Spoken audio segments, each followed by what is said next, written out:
Welcome to the J-Spot, the place where we stimulate the most sensitive parts of your brain. It is Thursday, February 19th, 2026. And today, we're not just, talking about screen time. No. We're going deeper. We're looking at the architecture of your nervous system in the age of the attention economy. Which feels like it's actively trying to just break that nervous system. So we're doing a deep dive into digital wellness today. But specifically, we're looking at this idea of decolonizing your feed. The sources are pretty clear. We need to give you permission, full permission, to block, mute, and delete. Right, and this isn't about some trendy digital detox for a weekend.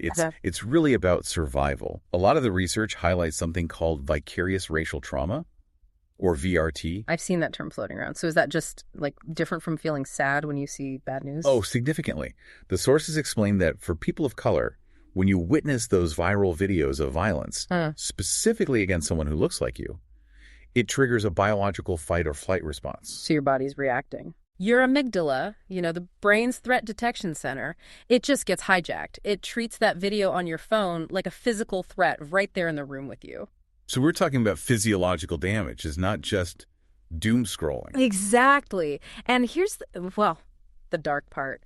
The platforms, they know this. There's this computer philosophy writer, Jaron Lanier, who calls social media the bummer machine. The bummer machine. Okay. That is a terrible acronym. What does it stand for? It's a bit of a mouthful. Behaviors of users modified and made into an empire for rent. Wow. Basically, the algorithm figures out that fear and outrage, they keep you scrolling longer than happiness does, so they monetize your trauma response. That actually makes me think of one of the most chilling quotes from the reading.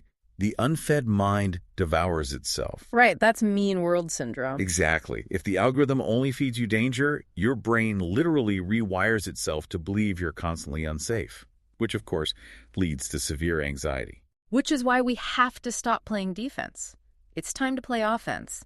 We need to reframe what blocking someone or muting a topic means. It isn't about ignorance. It's not sticking your head in the sand. No.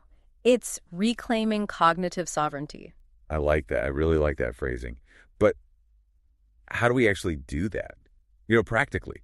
Because the app just serves me what it thinks I want. You have to use the tools that they kind of try to hide. So first, the mute function is your absolute best friend. On X or TikTok, don't just scroll past triggering stuff. Be proactive. Be proactive. Yeah. Go into your settings and mute specific keywords. You can literally filter out the noise before it even hits your eyes. And the sources also mentioned something about a hard reset for the really visual apps, right? Yes. If your Instagram or your TikTok feed is just stuck in a trauma loop, you can go into the settings and hit reset suggested content.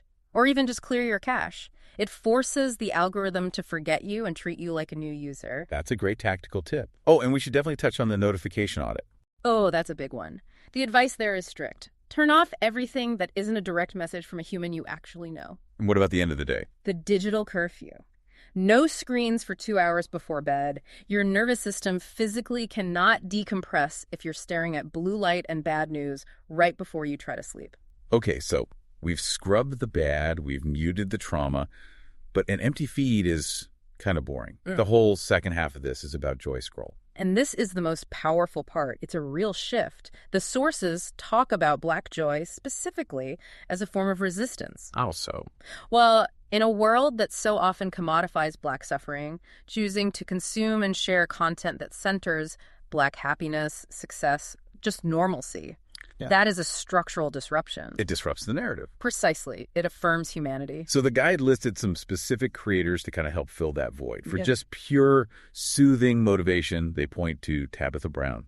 Oh, absolutely. And for humor that doesn't even need language, there's Kabi Lamb. Or for just dance and positivity, Dante Colley. But it's not just about the big platforms. Right. The sources really emphasize finding what they call safe harbor apps. Apps built with real intention, like the Safe Place, which is geared specifically toward minority mental health. And Liberate, that's a meditation app designed for the Black experience. Right. And then there's Exhale, which focuses on well-being for women of color. These aren't about taking from you. They're about restoration. So if you, listening right now, do one thing tomorrow morning to start this process, what is it? The low dopamine morning. It's simple, but it's hard. For the first 30 to 60 minutes after you wake up, do not touch a screen. Yeah, that sounds incredibly difficult for most people. It is. But think about it. If you check your phone immediately, you are letting an algorithm set the emotional tone for your entire day. If you wait, you set the tone. It really all goes back to that core idea. These companies are monetizing your outrage.